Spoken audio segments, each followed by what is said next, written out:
Hello, everybody. Thank you for joining us today. I have a distinct pleasure of having three very important and extremely impressive in many ways individuals. The first person I want to say hi to is Gina Fiedel. I'm going to say the name correctly today. Yeah. Hello, Gina. How are you? I'm good. Hi. Okay, so a couple of words about Gina before she does her own. For that, I need to start the screen share here. And so Gina is one of those rare individuals who has unbelievable and extreme talent when it comes to painting. And one of the things we're going to talk about today is efficiency, and we're talking about humanity. And one of the reasons I think people want to be efficient is because they want to get certain things done faster so they can do some other stuff, and we have time limitations. And so one of the things I'm going to definitely want to ask Gina is, she said that she used to spend, was it 12 hours a day, Gina, painting? Yeah. And how many days a week? 7. And to me, it's absolutely amazing how somebody can be this patient, but that's the humanity part of it that Gina is going to cover today. But as you can see from this painting, it's unbelievable amount of talent there, and I just wanted to bring it up because nobody's talking about it enough. But Gina, you want to say a few words about yourself? Well, I can't see the painting, so I don't know what one you've got up there. It's a minimalist black screen there. So, yeah, well, I was an artist in a former life. That was how I made my living and how I spent all my time. And I transitioned over a number of years through doing all kinds of digital media work with my brother, who's a film composer, and my husband, who's also an artist. And eventually we landed in the world of web development about 17 years ago. So we've been focusing all of our energy on that and really loving collaborating with other people, with businesses and nonprofits. So that's kind of that collaborative endeavor is really a lot more satisfying to us at this point. We're not really, we are making art as a hobby on the weekends. I like to call myself a Sunday painter, although I haven't painted in a couple of years. But really our focus is web development. Gotcha. Okay, so as far as I'm concerned, this is a modern day Michelangelo-like person, and she's in my hangout, so I'm totally amazed.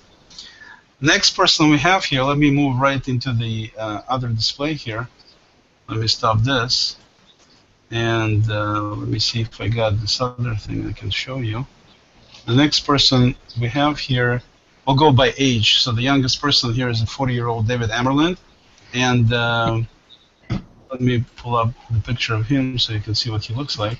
And David is somebody who I befriended. We've been friends for a while now online. I've never met him physically in life, for which I'm still sorry, and hopefully it will change in not too distant future. But David is one of these rare individuals who possesses amazing ability to be extremely busy. He's an author, he's an analyst, he wrote, I believe, 9 books so far. New book is coming out very shortly here. This deals with the topic of trust. He's got numerous books on SEO, internet in general. Basically a very, very busy man. As you can see from the display here, he also finds time to kill people with weapons. And no, seriously, David has several degrees, right, David, in martial arts? Yes, I have. Yeah, I've got 2 black belts, and I'm a 3rd dan black belt in Taekwondo. There we go. So basically, you know, amazing in terms of the time taken to do this, in addition to what he's doing, being so busy doing his writing and everything, and yet he's one of these individuals, you know, getting back to from efficiency to humanity, where he's never said no whenever I needed to ask him a question, or whenever I asked him to do a hangout. And it seems like he's in so many hangouts, it seems like David doesn't know how to say the word no. So I know he doesn't sleep, but where he finds the time is amazing to me. But that's all part of the conversation today about kind of mixing humanity and mixing efficiency, how to balance that, because I think for a lot of people it's a very difficult task. We only have a finite amount of time, and we only have and we have seemingly endless, constantly growing list of tasks that we're trying to do. And so it becomes a very difficult task, in my view anyway, to be able to manage both of these things. And hopefully David will be able to share some insights from his own life in terms of how he's able to manage and do what he's doing there. David, do you want to say a few words about yourself here? Well, I suppose I have to after that video. I don't behead people. That's how I let off steam, actually. You know, for me, martial arts and everything associated with it is my safety valve. So, you know, work pressure can ratchet up to incredible levels sometimes, and the only degree of sanity, my go-to space, is that, because when I do it, it, like Gina's painting, it absorbs everything you have and then some. And although it's draining, it's also energizing, because your brain works differently when you come out. It's like a shower. You feel really refreshed, although tired. Excellent. Okay, time is up. We're doing it like a presidential debate here, so we're going to have people say. Okay. And then my third guest today is Mr. John Moore. John, I don't have any cute videos of John, so I'm just going to let John say a few words about himself and introduce himself. Hello, John. Hey, how's it going? Well, I've been in the web development for 20 plus years. Before that I was a programmer for enterprise, developed enterprise applications on the internet, where I did a lot of internet programming. And before that I was had a nursery for 12 years, and then before that I was a high school teacher. And before that I was an ice skating teacher. So I've been moving around to different jobs, and I grew up on a farm, so I'm back in the country again, and I have a little farm, and that's what I do along with this. So excellent. So also John happens to be married to Marilyn, which a lot of people may know from her hangouts. So that's another claim to fame there. Thank you. Yeah. So first of all, I want to thank all of you for coming. Definitely a pleasure to have all of you here. And you know, the topic today is a little bit more serious than, you know, all the jokes I've been making. So we're going to get into a serious mode here. And the topic itself is, you know, I'm kind of going to set it up a little bit, and then I'll let you guys participate as much as you want. I've been in technology for over 3 decades, and I have always looked at technology as something very special, because it's one of the few things that allowed me to make a significant impact on saving time doing something that normally would take a lot longer. So I got into technology initially kind of accidentally because I wanted to be a musician. That was my first desire in my life, and that did not work out very well. We won't go into details why, but the bottom line is I've been in love with kind of computers and at the same time music all my life, you know, till this day still pick up my drumsticks from time to time. And so I'm not the usual kind of tech guy who is guy sitting in front of his 2 monitors, even though I do have 2 monitors, and, you know, codes 24 hours a day and drinks soda and eats peanuts and doesn't want to see anybody, doesn't want to talk to anybody. It's not my kind of persona. I mean, I'm not your typical kind of computer guy. And so with that being the case, at the same time, I really enjoyed very much using technology because of these capabilities it brought in terms of being able to save time, and because, you know, looking at it from a business standpoint, saving time a lot of times also means saving money. You know, as a minimum, I can accomplish more, I can get a lot more done, and so on and so forth. But at the same time, I've met a lot of people, and David and I actually had a hangout on this topic, that are very, very adverse to making any kind of changes. So you have a situation where you have a disconnect. You have, on one hand, if you simply ask a question from a business standpoint, any small business owner, would you like to be more efficient? The answer, of course, would always be yes. I mean, nobody in their right mind would ever consider it to be less efficient to be a beneficial thing. But if you make it a little bit more complex and you say, okay, well, you want to be more efficient, would you be willing to make a change here to be more efficient? Then you immediately get all kinds of walls going up, and people are not willing to change the way they do things and the way they're used to doing things. It's almost like you have to drag them to get into the 21st century or to get into more, to be using technology to be more efficient. So on one hand, yes, they want to be more efficient. On the other hand, they don't want to change, which of course impedes the whole concept of efficiency. And so many people who even, are experts in the field and they recommend things like that, they bring up the fact that, everybody's kind of used to being in their comfort zone. Everybody's comfortable doing A, B, or C, whatever they might be. And before I turn it over to the rest of the folks here, just in this setup, give a little example of a really good friend of mine who's been very, very successful. He ran several big corporations. He ran a restaurant chain, bagel chain here in Seattle. He's done a lot of things on a kind of CEO level. And I met the guy, and I said, we were talking about something about setting up a lunch date, and he whips out his little address book, paper version, I should say, and starts writing it down. I said, Bernie, why are you putting in the stuff in there? Why don't you get like a calendar type deal and do it in a digital format? Oh, no, this is totally fine. Says I got everything I need right here, right in my pocket. I said, now the phones, and we're talking about a couple of years ago, the phones are now, you're able to have a calendar, you're able to do all this stuff too. And I said, that way you can search for things, you can find things. I can find everything here. Well, I said, well, just look at it. I can guarantee you I can find something faster by doing a search than you sifting through every page. No, I can find everything just fine.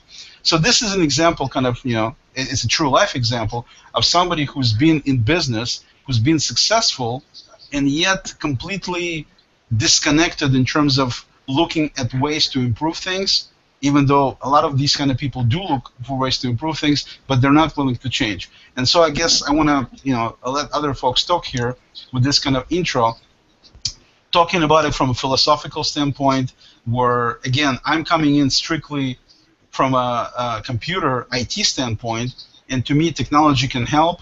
You can get more efficient. You can get more things done. We have a limited time. Why don't people do it? Anybody wants to continue here?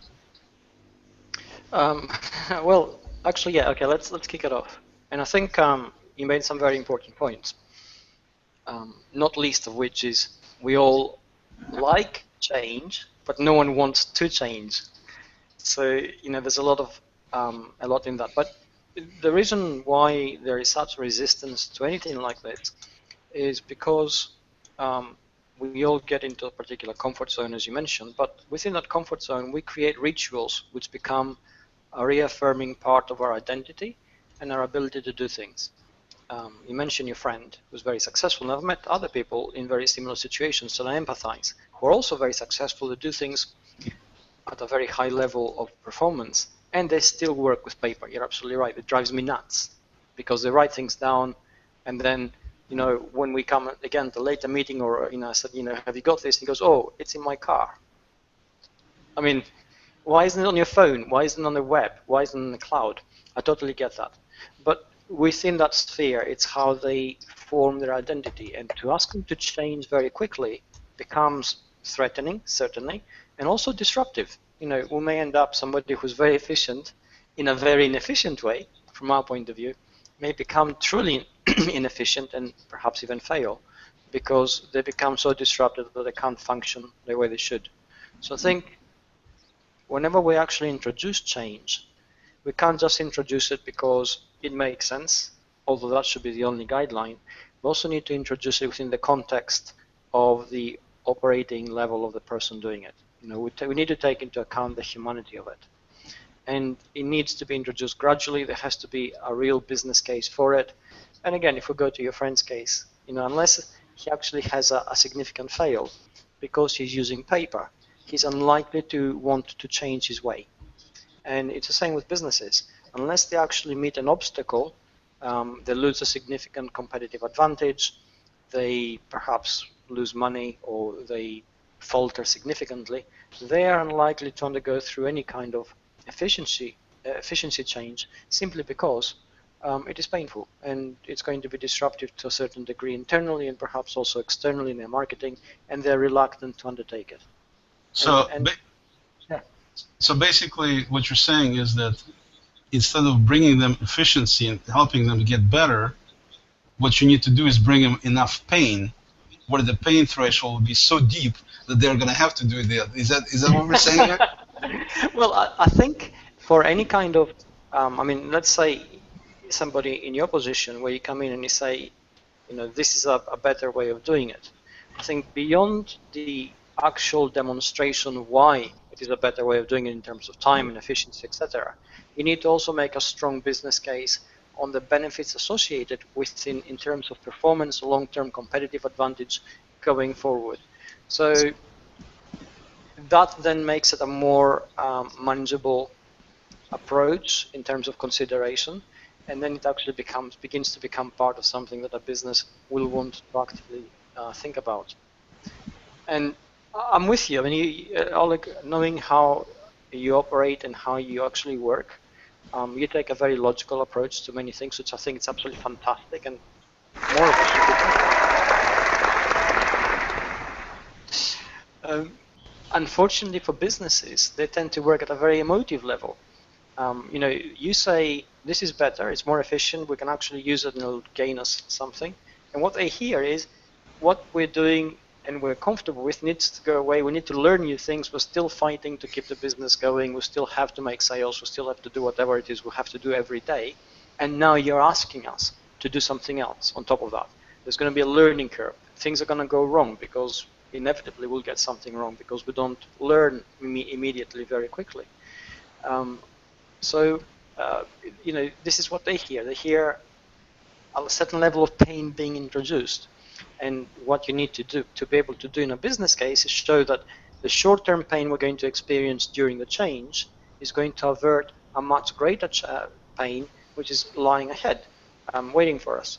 And okay, but are we talking about pain, or are we talking about inability, or not inability? We're talking about person not willing to change because they're used to doing what they're doing and they don't want to change. In other words, closed-mindedness. And that's where I want to see if maybe Gina can participate here, because I really would like to know, on one hand, you can say that people are just, you know, they're doing their thing. And of course, it's very difficult to generalize the word people because we're so different. And everybody has their preference, everybody has their ideas, everybody has their suggestions.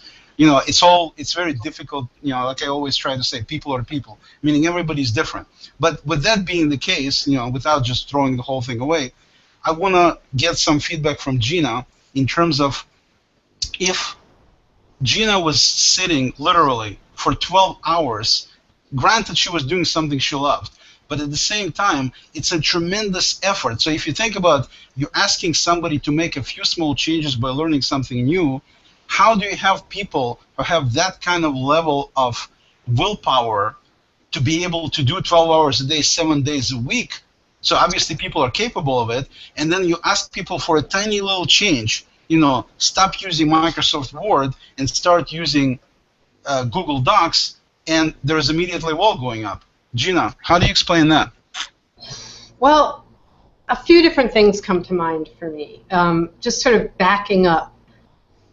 I think about, I keep coming back to the body when I think about efficiency, and an efficiency of movement and how we relate to the things that we're doing, because we're actually doing them from our bodies. And that sounds kind of abstract after listening to what you and David were saying, but if we can just sort of step back for a second and think about that, for myself, my earliest lessons in efficiency had to do with walking around huge art tables collating programs for my parents' school. I was probably 3 or 4, you know, picking up a piece of paper, picking up a piece of paper, picking up a piece of paper, getting them all together, shuffling them, stapling them, putting them in a pile, and moving around the table again. And later in my life, when I was supporting myself as an emerging artist, I cleaned houses. So the game for me then was, how many steps did it take for me to walk to the place? And then how quickly, because I was paid by the job and not by the hour, how quickly could I get the work done? So how could I minimize the number of movements with my body to accomplish the same thing? So I've kind of always come at this from a very physical, emotional, psychological place. So when you talk about how do you make art and how do you put in that kind of energy, well, I was driven by, was really ambitious, first of all, and I had a lot that I wanted to accomplish, and I was very competitive. And in order to keep up and to produce and to make work that I loved, that's just what it took.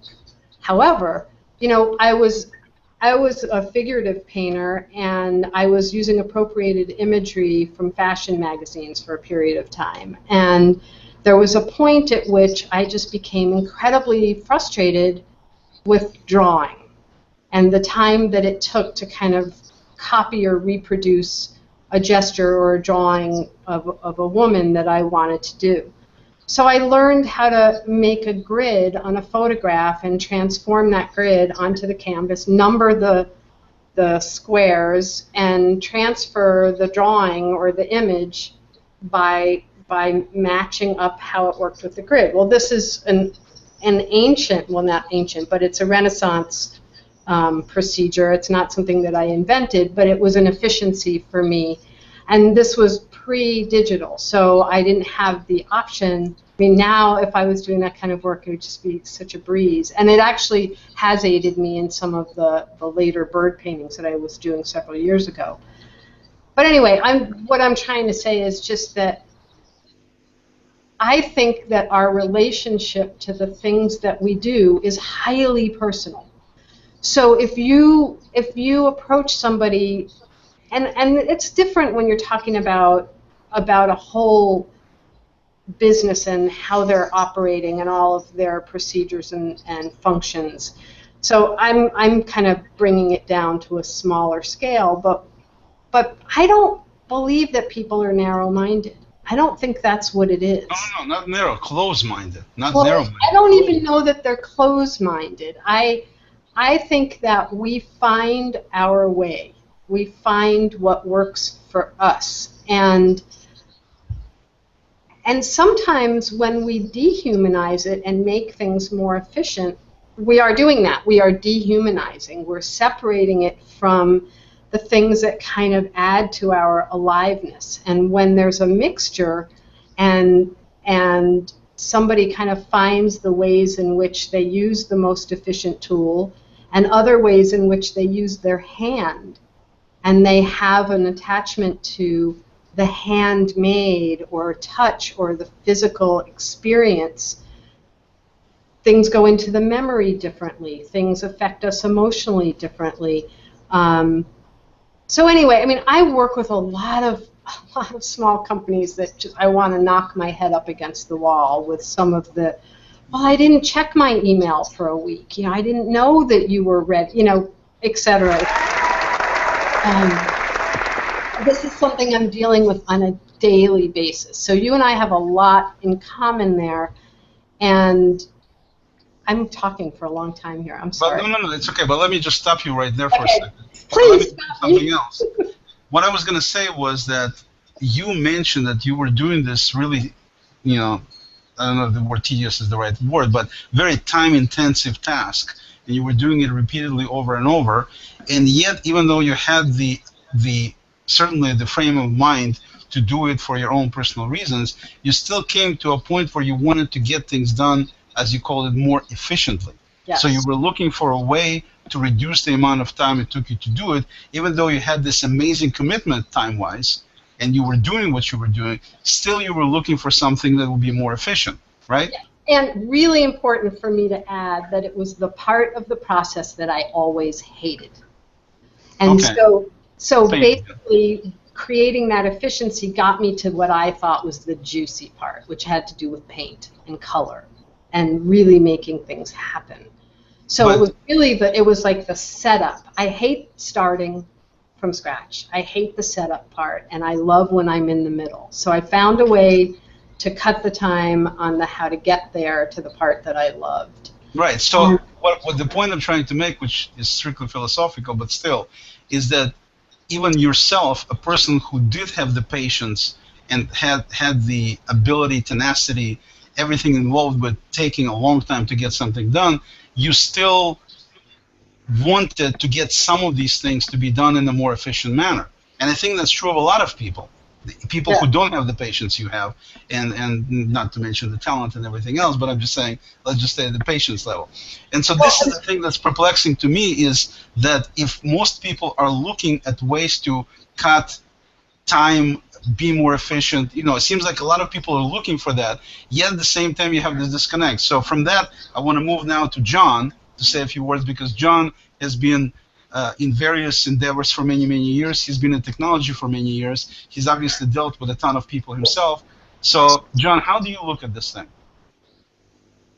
Well, one of the things that I have come up against, and I put it in the little comments there, and that is I see a lot of kind of what I call fear and uncertainty about the world changing on us, so that the efforts we put into, let's say, being more efficient suddenly are pulled out from underneath us. The rug's pulled out from underneath us. This is just to give you a really good example that that I experienced as a teacher, and Marilyn has experienced big time as a teacher, is that one of the things teachers do when they've got this program that their school district is implementing is they go off during the summer on weekends, and they create extra materials, they create extra things that make that program more effective and prepare them more efficiently, and they do all this extra work. And then they come in from a summer, and they come into their first meeting before school starts, and the principal goes up front and says, "Oh, I have good news for you. We threw out all of those old Taggart books and that old program, and we're starting a new program today. So everything that you just spent all summer working on and the last 2 years enhancing and making really great, it's out of here, and you get to start all over again." And with education, and if you've been in it long enough, like Marilyn has, this happens over and over and over. And I see it in businesses too, but it doesn't happen quite as frequently. And that is, things change, and the efficiency commitments you make get lost. Like for me personally, way back in the mid 90s, I used a little device called the Newton, put out by Microsoft, and it was my electronic assistant. And actually, if it was still existed today, I'd still be using it because it was extremely effective and extremely efficient for me. It was a great tool. Was it Apple? Yeah, it was Apple. Yeah, it was a great tool. But guess what? It got dropped, and it took probably between the time Newton was dropped and the time the iPhone finally came out, I was lost, because nothing existed that replaced the Newton until the iPhone came out, in terms of integration, in terms of tools, in terms of how things related to it. Nothing existed. So I went through this huge desert of where I couldn't do things that I could do in the mid-90s, and from the mid-90s until the iPhone came out, I had to fake it. And so this kind of thing happens. And so all that money and time spent being efficient can easily get thrown away on you. And I think there is a fear and uncertainty that people think, oh, if I commit to doing it that way, it's going to be gone someday, and I'll have to start all over again. But what I'm doing right now works, and you can't take my pencil and paper away from me. And so, yeah, I think I see that kind of attitude, that what I have is working, and you can't take it away from me, you can't depreciate it, you can't shut it down, you can't upgrade so I can't use it anymore. This works. And so you do have that resistance in some people, and I relate to it. And I love gadgets, I love to be efficient, but there is that fear, and I see it in people all the time that I work with. No question about it. But if you look at it, even using your own example, first of all, what happened with you with Palm Pilot? You didn't use any Palm equipment? Yes, I used the Palm Pilot, but it was terrible. You didn't like terrible. it much? Okay. No, it wasn't even close to being as good as the Newton was in terms of all the efficiency and the integration with the PC at the time. I wasn't using Mac at the time. The integration with the Mac, with the PC, it didn't even come close. Yes. And yes, I used the Palm Pilot. I used I had a Trio which matched the Palm Pilot with the phone. Right. I tried all the tools. Believe me, I tried all the tech. Everything that came out, I tried it. But nothing ever matched it until the iPhone came along and I was using the Mac and the iPhone and the iPad, that I've been finally able to duplicate that. Right. Something I did in the mid-90s. And then we, of course, all of us upgraded to Android after that, right? Some of us, anyway. No, what I was going to say seriously, though, what I was going to say seriously, though, was that interesting thing about you said that you had Newton, and you liked the way it worked and everything else, but then when things started changing, you migrated to this and to Palm and to that and eventually to iPhone. Bottom line being that you're the kind of person that clearly is not afraid of change and clearly is embracing it to get to do what you want to do in the way you want to get it done. I mean, correct me if I'm wrong here. So you're willing to try. No, actually, yes. Yes, I'm willing to try, but believe it or not, during that time, I used a lot of pencil and paper. I wrote a lot of notes. Yeah, I understand that. I understand. But I'm just saying... I fell back to the tried and true. And I think some people get to the point, and they may be more technologically adverse. I call them technophobics. Right. And they exist. There's people that dislike working with technology. I'm married to one of those, and she really doesn't care to work with technology if she can get away with it. Mm-hmm. She uses it, but with a certain amount of reluctance. And so I understand that, because if she can get away with using a pencil and paper, she will, because it's comfortable and it's certain, and you can't take it away from me. You can't undo it. It doesn't break. It doesn't fail. It doesn't suddenly crash. All those things don't happen. Sure it does. You can have your pencil break. You can run out of paper. Sure you can. Hey, come on. Oh, pretty hard. Pretty hard. If you look at our office, we got paper everywhere. It's pretty hard. The thing that's difficult for me, I mean, first of all, when we're talking about businesses, and especially small businesses, as a recommendation to them, I certainly would not recommend to them to use paper and pencil, ever, for any reason, okay? Ever. In other words, if they want to be competitive, they want to be able to get things done in today's world, to me, I would consider it be a disservice if I recommended to somebody to use a paper and pencil because everybody knows how to use it. I mean, I try to recommend something to people that would improve their situation, not go back to the Stone Age, okay? And at the same time, the next thing I want to pick up and see what David says, and all of you say actually, is speaking of going back to Stone Age, the same people who vehemently, and I'm not including you, John, here, who vehemently for things like paper and pencil, these are the people who argue with me and who, to the point of just totally going over the deep end, so to speak, but they're doing it with me on Google+. They're not sending me letters written by pencil. Okay, I want to make that point very distinct. These people are typing and flaming me specifically on Google+, using computers, not using pencil and paper. So basically, you can look at that as being hypocrites, because on one hand, they're defending, foaming at the mouth that paper and pencil is sometimes the best approach, but at the same time, they're doing the flaming there and the foaming there using a digital mean instead of sending me a nice handwritten letter with a wax stamp and the whole 9 yards. So that's one thing. Second thing is these same people got to that destination wherever they were going, if they're not at home, in their car. In other words, they did not walk there like people used to do and were comfortable of doing and know they can do it every time.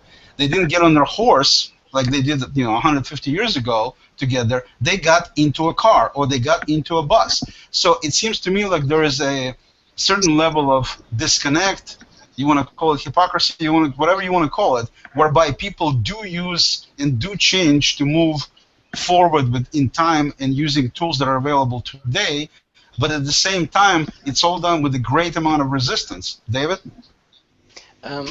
I think you're making some important, great points. I think Gina needs to add something before I say anything to all this.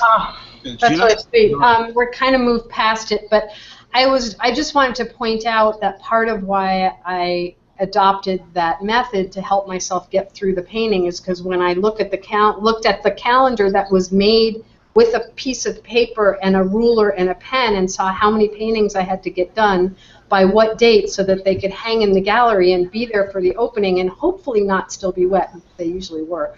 That got me moving. So when there's a need, I think that's when people really will go for something, when they personally really feel that need or they're heavily convinced of it. Yeah, and along those lines, if you don't mind a second, along that same line, sometimes you have an immediate need. You have a need that I have to solve right now. You don't have time to go find the most efficient way to do it. You need to do it right now. And I think one of the issues, Oleg, that got tripped up in that discussion you had was the immediate need was being discussed, where there was a problem, and sometimes rather than go, oh, wait a minute, I got to go find an efficient way to do this, it's like, okay, what do I have right here? Oh, I have a pencil and paper. Why don't I start here, using my pencil and paper to get started? And then later, all right, hey, this worked pretty good. I think now I will go and invest the time and energy to find a more effective way of doing it. And I think that is where that particular discussion got off track, because No, that's what I perceived. That's fine, but at the same time, we're talking about general recommendations to business people, because if you look at all of these hangouts and everything else, you're talking about doing something helpful to businesses out there to make them be better in some way, whether it's efficiency or something else, doesn't matter. But the whole idea is, people publish all these posts about five ways to better your Facebook post, or what's the best way to attract social media following. All these things, all of these scream that people want to be able to get things done better, faster, which means more efficient. And that's why everything is being done like that. So when you're talking about somebody sitting in an office which has no computers, I agree with you. When you're talking about somebody who is sitting in front of a computer screen and they have their keys on the keyboard, and they're sitting potentially, like I'm sitting right here with this microphone in my ear, my hands are open, I can be typing or I can be writing a note. It's not any more difficult to type in a note into Google Keep, and not any more expensive either. If they don't know it, that's a different story. We're not talking about that. We're saying, if you do know that Google Keep exists, as an example, it doesn't have to be Keep, could be OneNote, could be anything. If you do know it, okay, is it better at that point in time to take the energy and write that note that you're going to make by typing it, which, by the way, I can do a hell of a lot faster than I can write by hand, or is it better to write a piece of paper which may potentially get lost, which may potentially get destroyed, which may potentially be never found, which I cannot search for, and everything else? Do you not agree that it would be far better to take that same note, taking probably less time, using a digital means, if the person knows that they have these two options and they can use both? What would you say, John? Yeah, I would say, first of all, a lot of the people I work with don't know. They don't know nothing about Google Keep. They know nothing about the other alternatives you're talking about. And those are the people. Those are the people that those are the people I'm talking about. I deal with a lot of people that don't know technology very well. I have clients that are nursery people and farmers. I have clients that are involved in doing things that are very non-tech. And so for them, they don't have those tools sitting right there.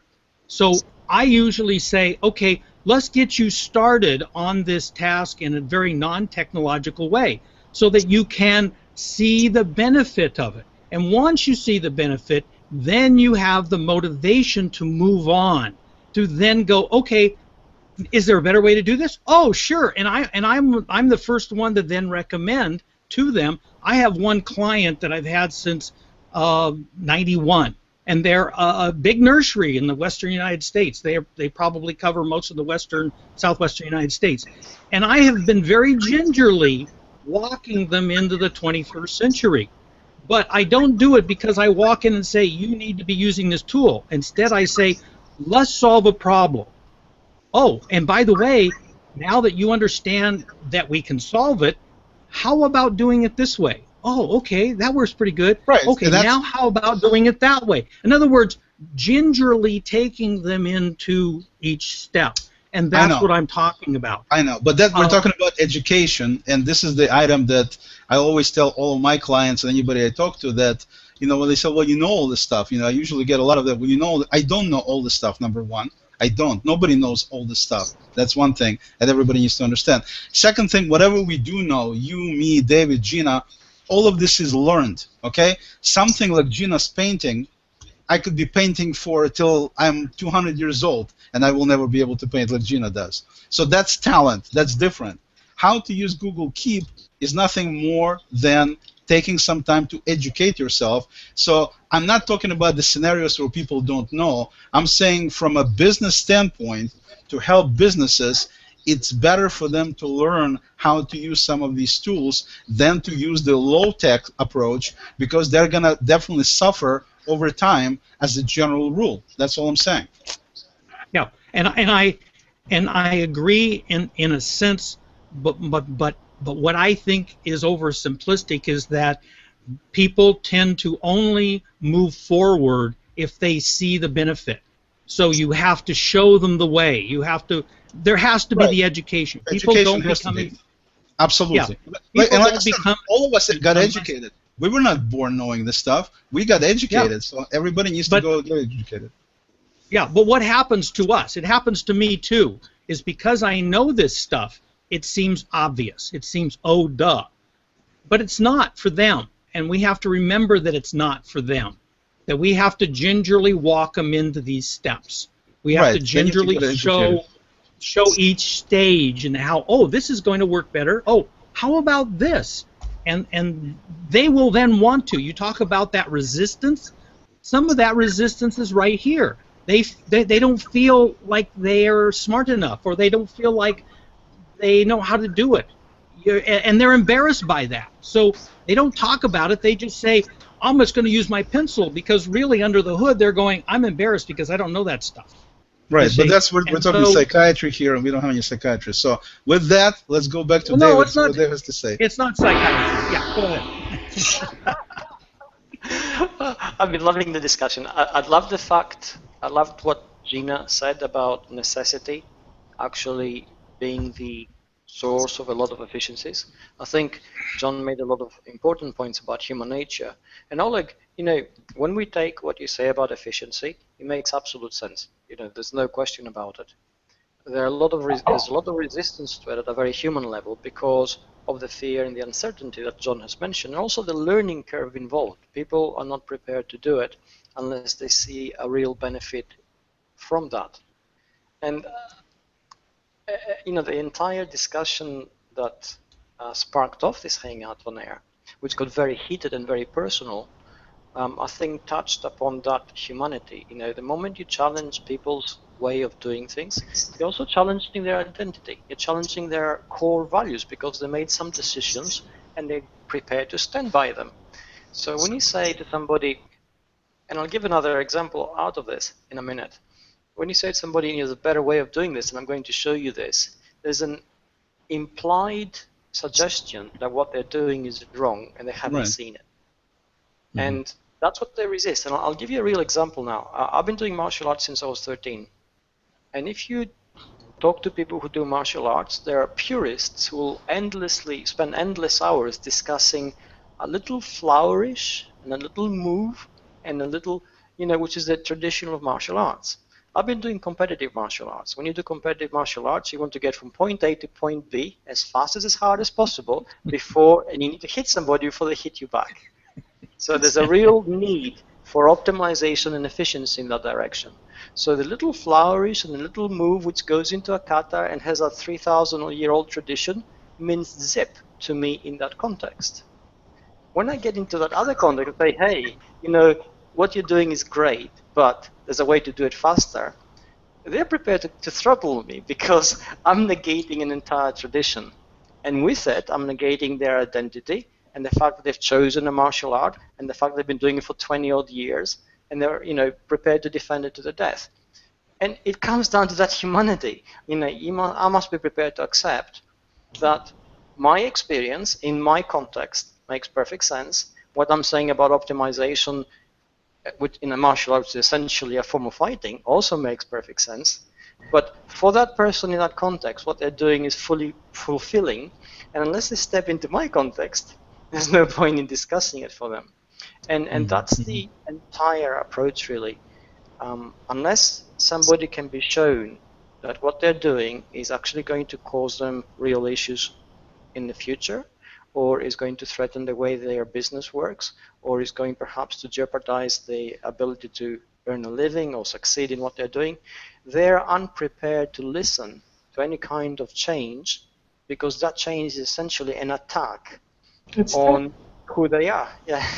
Yeah. Well, but I think a lot of that has to do with also obviously different people different the way people the way they're and then now we're getting into psychology of the stuff, but the way how strong their self-worth is, because I don't have any problems. I mean, I don't want to name any names here. Bill knows. I mean, not Bill. I'm sorry. John knows who they are, and at the same time, it was interesting that I threw a line in there, which of course a lot of people throw a lot of times, is just we'll just have to agree to disagree, which is to me it's a fairly amicable way to let's just not go back and forth when nobody there is no resolution. It's just a waste of time. And the interesting thing was the gentleman on the other end was saying no. He's not going to agree to disagree. I'm just wrong. That's it. And so this is Yeah. for me, that's an interesting deal. Is that with some people, I personally don't have any problems with people disagreeing with me. People disagree with me all the time. I mean, it's nothing new to me, and to me, there's nothing wrong with that. At the same time, I try, unless people tell me that I'm wrong, when I know I'm not wrong. I try usually not to take it at all personally, because it's a difference of opinion. And whatever the reasons are, if the person can articulate to me why they think I'm wrong or why they think they're right, whichever it is, it's totally fine with me. That way I can even buy that I'm wrong. But if they're just saying that they did this and this worked really well for whoever they did this to and everything else, that to me is not enough of an explanation. And certainly, it's not the way to get this resolved in any kind of manner. And what I'm trying to say, basically, the main thing I'm trying to say here is that a lot of people don't have enough both open-mindedness and enough of a self-worth to just feel like, okay, somebody disagrees with me, and that's okay. I have my own belief system, my own value system. I know why I think the way I do, and unless they can explain to me that I'm wrong, I'm going to assume that I am right because I have all these reasons why I think I'm right. If somebody explains that I'm wrong, and I can see that they're making sense, then I need to be able to change my mind and change my opinion on things, because clearly there's evidence right there that I'm doing this incorrectly. You see, so I think that's also winds up being part of the mix.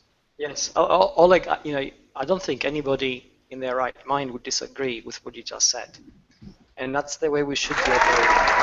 I want to get that in first. But, between the should and how things are done, we get that human factor, which has a host of psychological trigger points attached to it. And let's get into a little bit of some of the specifics of what you just said. You're right, you're very open-minded, and you're also quite confident in your ability to assess things. But when somebody else isn't like that, the moment they misunderstand something that somebody has said in a conversation, or they overreact to something else, then the issue of the resistance stops being the conversation point that started it off. And then it becomes another, somebody needs to win and somebody needs to lose in order to maintain a sense of identity. And these are the human frailties which we see every day on the web, where miscommunication is very easy to happen. And we also continue to see in the world of businesses, where the speed at which change is happening very frequently causes people to talk about very different things because they're not on the same page. It causes people to misunderstand what's happening because they don't see the same trends or the same picture because they haven't got the same background or experience. So there's no immediate solution I can suggest to this. It's always a case of patiently framing what you're saying, explaining things, creating bridges, and sometimes being prepared to walk away, because if you're facing resistance at a very high level, and there's no real logic to it. It's just resistance for resistance's sake, or for reasons which are not immediately evident to us. Then, continuing to actually, bang your head against that wall, however logical your argument may be, is simply, No, I understand, but in terms of recommendations to businesses, though, to like especially small businesses, I think I don't think you need to get into that level. It's just I think people need to understand that they need to be if they have a desire at all to be more efficient business-wise, they need to be prepared to take that education step that John was talking about. You need to be able to learn some things that will enable you to be more efficient. If you're not willing to learn or take time to learn these things, then the desire to be more efficient is not going to be there. Your business will not be able to be as efficient as potentially your competitors are, and then you have to deal with it. I mean, it's just reality at hand. But what I want to ask Gina right now is, if you look at the technology itself, if you look at the pace, and if you look at the breadth, and if you look at the just mind-blowing speed of how new things that come out all the time, like John was saying, about different things coming out all the time, and we all know there's this huge train that's kind of moving. We call it technology, that's constantly on the move, and it's constantly growing and it's expanding and it's changing. I mean, it's like just unbelievably out there, right? And at the same time, you have people, a lot of whom are very resisting or resistive, like David was pointing out. In your view, how do the two interact, and is there any kind of sense between this synergy between this, on one hand, mind-blowing movement forward with technology and ability to do things better, and then you have all these people who are pushing back, saying, no, I want my pencil and paper, go away with this technology stuff? So many things going through my mind right now. It depends on whose desire we're talking about. If we're talking about our desire to teach, or our desire to potentially impose on our clients or the people we come in contact with the things that we know so well or that we are so convinced by, then it kind of brings me back to some of the things I learned with Zen. It's just we can't do that. It doesn't work. So it's kind of like, you titled this conversation, you used the word humanity, which means to me that you understand that there's this huge component in efficiency of the individuality of each of us. And if we are trying to arrive at solutions that work across the board for everybody in the same way, I don't even know if that's possible. And what might be tremendously efficient for me in the way my unique brain works, that might be really clunky for you. And if my brain functions in a way that really needs the connection of my brain to my arm, to my hand, to the pen, to the piece of paper, in order for me to have good recall or good absorption of information, that's going to be a waste of time for you and really inconvenient. So it's, we're all so different. I don't think there can be solutions that work for everybody, and I'll use a little of this, and it's like a recipe for baking or for making a big stir fry. We're all going to want different vegetables and different spices, and we're going to cook it different heats and for different periods of time. And it was really fascinating to me, David, when you were talking about martial arts, because I think about this in my yoga practice too. And that's another ancient body. You could call it a body prayer, or you could just call it a series of postures that we move through in order to gain a certain something in our bodies to prepare us to sit and meditate. I mean, that's really what it was made for, right? So I have had some physical issues the last few years after being in a car accident, and so I have to modify my practice. And finding new efficient ways to do postures that I've always done and loved but can't quite do the way I used to has been a really interesting experience in efficiency. Now, that's not using technology at all. That's just using my own body on a mat with my breath and how I'm moving from one shape to another. What's the safest, fastest, most efficient way for me to get from this to that? And it's not always about speed, and it's not always about doing it the way other people are doing it. It's about my own body's efficiency. So it seems like every way I look at this, I come back to individuality. And I got to say, I'll say, I really need to say this publicly, Oleg, you talked me into using some tools I had not been using. And I am I'm so happy I changed to Google Calendar from Yahoo Calendar, for instance. I'm so happy to be using Google Keep. I mean, I'm just having a blast. So I'm really grateful to your tenacity and your getting me to do these things and walking me through, taking the time, your generosity, and showing me what I'm missing out on. So that worked really well for me. And I had that fear. I had that, I don't have time to learn something. I don't have time. I just need to keep moving, et cetera, et cetera. So I experienced the resistance. So I just want to make sure that's out there. I'm grateful to the opinions and the belief that you have, because it's actually serving me. Okay, thank you, Gina. For the record, I want to say a couple of things. Number one is I'm not advocating using technology for everything and anything out there without, one of the articles just recently I posted a couple of days ago or yesterday, whenever it was, I shared with all of you, dealt with the fact that technology in some ways is killing our normal life with just going outside and watching the birds. Things like that. Great article, by the way. Stuff. And so I totally agree that I would never ever even consider mentioning any digital stuff for you in terms of switching to painting using digital. Never, ever. Okay, for somebody like yourself with the kind of talent you have, using the approach that you were using, I would never even recommend it or even hint at it. Okay, because I understand I'm not somebody who is just zealot towards using technology for everything and there's nothing else that exists. It's not me at all.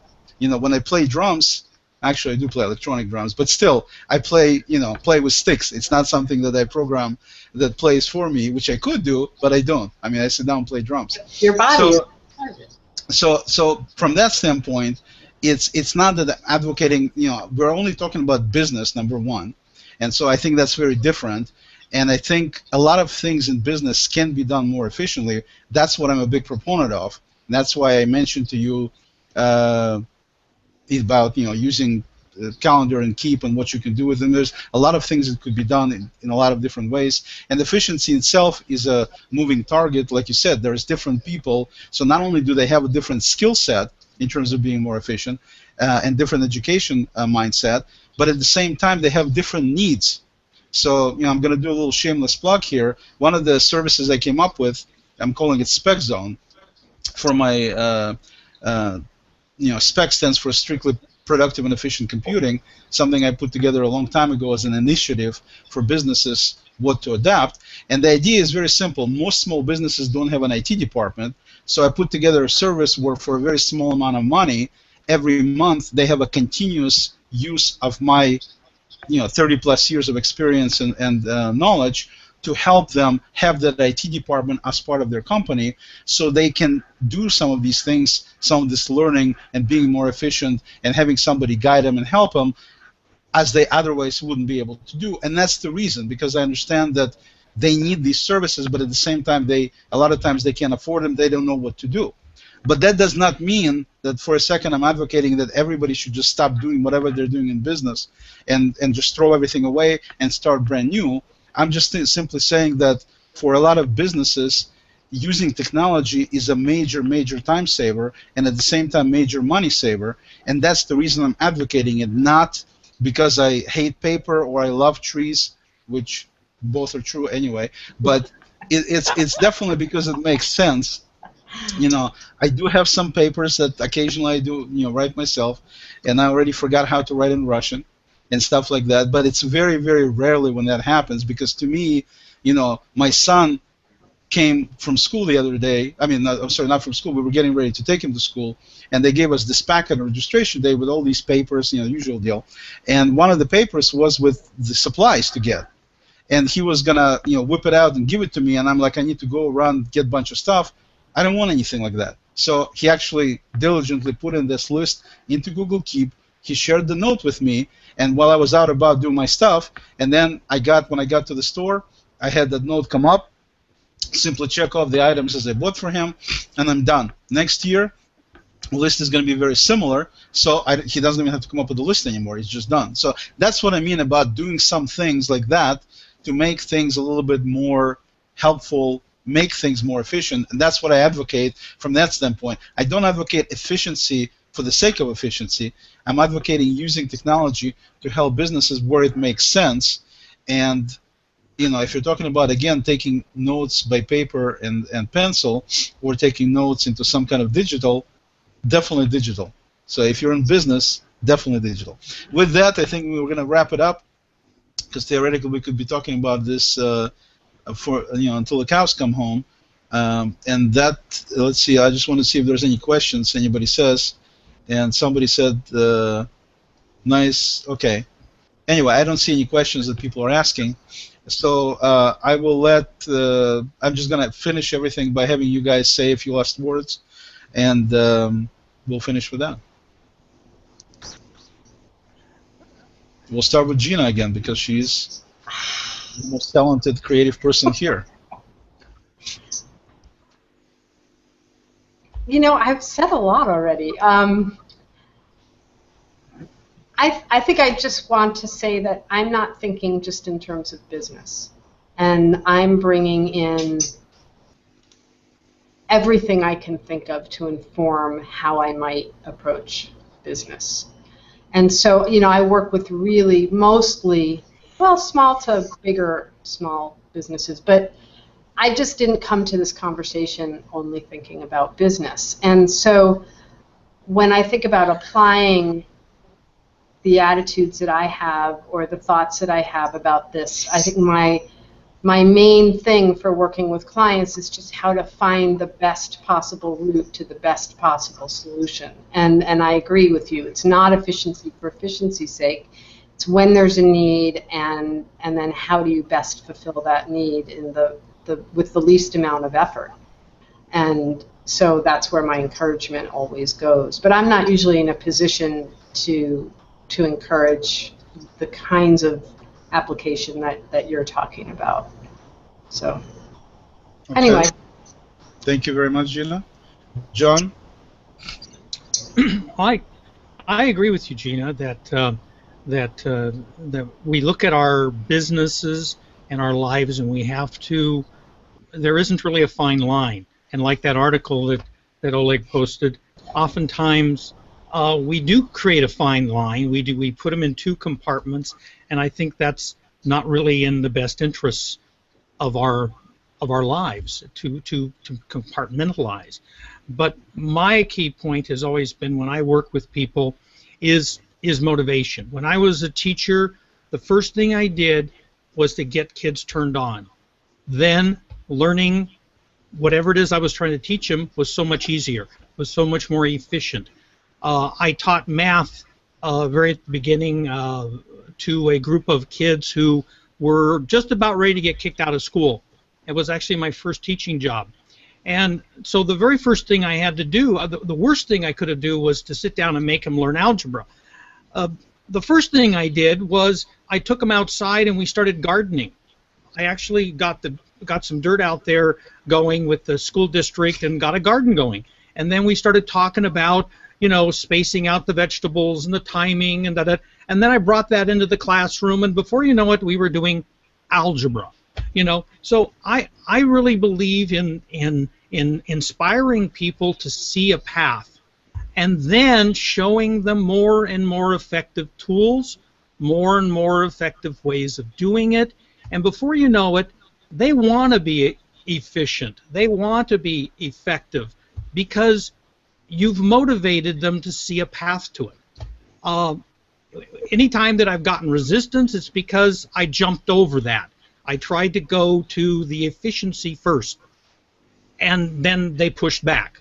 So I'm a little subtler about the whole process. I like to kind of sneak it in the bottom door. So when I first introduce something, if a pencil and paper is what they're comfortable with, I'll hand them a pencil and paper and get them going, and then I'll work them in to Google Keep or whatever, and that's the way I operate.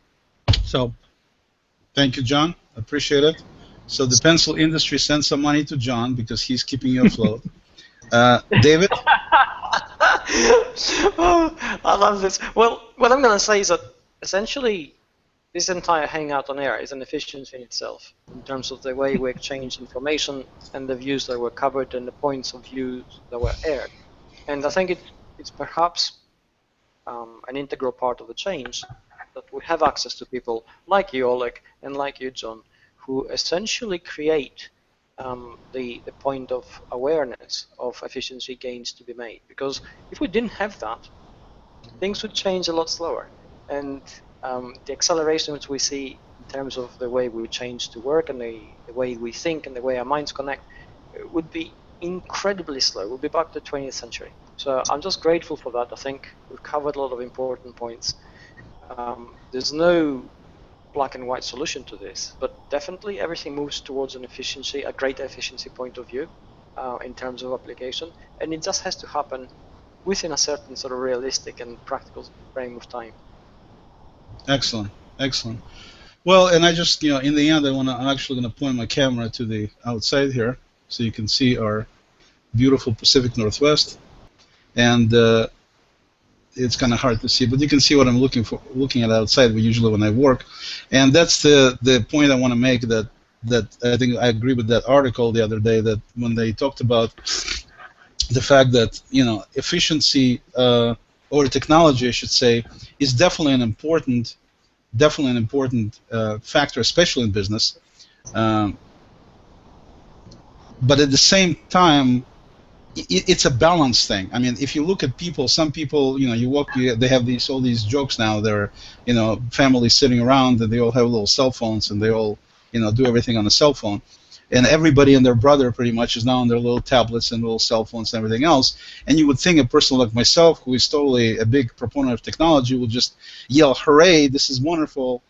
This is the way it's supposed to be."